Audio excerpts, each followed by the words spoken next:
Hi guys, so today we're going to practice going from Fahrenheit to Celsius and Celsius to Fahrenheit. So I just wanted to give us a little intro example of what we will be doing in our Zoom meeting.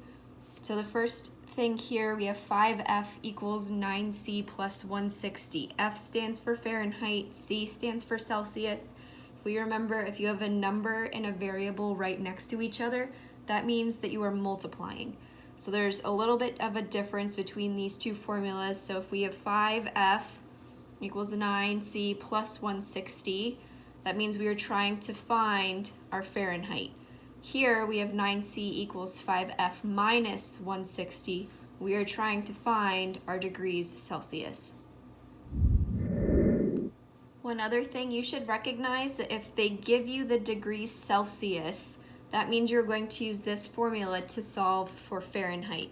And here, if they give you the degrees in Fahrenheit, you would set it up using this equation. Whatever F equals, you would plug it in here. Whatever C equals, you would plug it in here and then solve. So in this example, let's say we have 10 degrees Celsius. We need to figure out what our degrees are in Fahrenheit. So you do the same thing, you're copying the formula. And then we still have our 9 out in front, but our C is now going to be represented by 10. And then we add 160.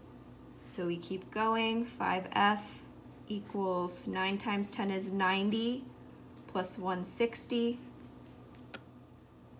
90 plus 160 equals 250. And we still have our 5F. So now we have to do a little bit of algebra. So we have a variable, we have a number. We need to isolate the variable, get it by itself. So with our number, we have to do the opposite operation to get rid of it on this side and move it over here. So right now we're multiplying 5 by F.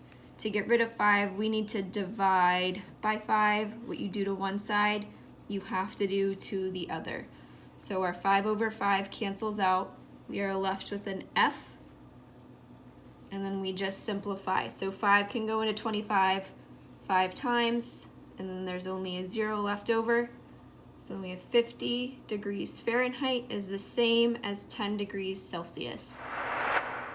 Now let's look at this example. So they give us degrees Fahrenheit, so we're going to set it up and use this equation. So we have 9C, we still don't know what C is. 5 stays the same. But F is now equal to 100. So that's what we put in the parentheses. We are still subtracting 160. So we can keep going. 9C carries down. We can't do anything to it.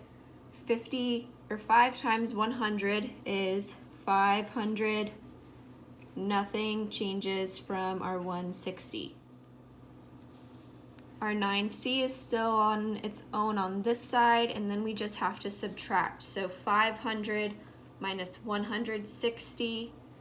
If you need to write it on the side, go ahead, but I'll keep moving. It is equal to 340. Now we see there's nothing left to do on this side. Now we can look over here. We have to get our C by itself.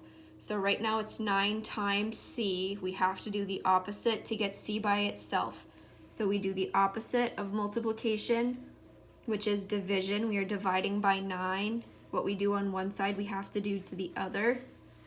So they cancel out. 9 over 9 equals 1. We carry our C down, and then we solve. So now we see that 9 cannot evenly go into 340, so we have to set it up for our long division problem. So 9 can't go into 3, but 9 can go into 20 or 34. 3 times, we get 27. There will be 7 left over, we carry our 0. 9 can go into 70 7 times. 9 times 7 is 63. We have a remainder again of 7. So we have nothing else here to carry down, so that means we add our 0. Carry it down, we get 70 again. We just solved this. We would get 9 times 7 is 63. We would have a remainder of 7 again. So we are going to have a repeating decimal of 7 because over and over again, we're going to keep getting a remainder of 7. So what we're going to do, instead of writing 7 for infinity, we are just going to round up this number to 8. So after solving all of our problem, our final answer for degrees Celsius is 37 78/100. So in our Zoom meeting today, we are going to be practicing problems just like these. So if you didn't understand these fully, don't worry about it. We'll have multiple chances to practice it during our Zoom meeting.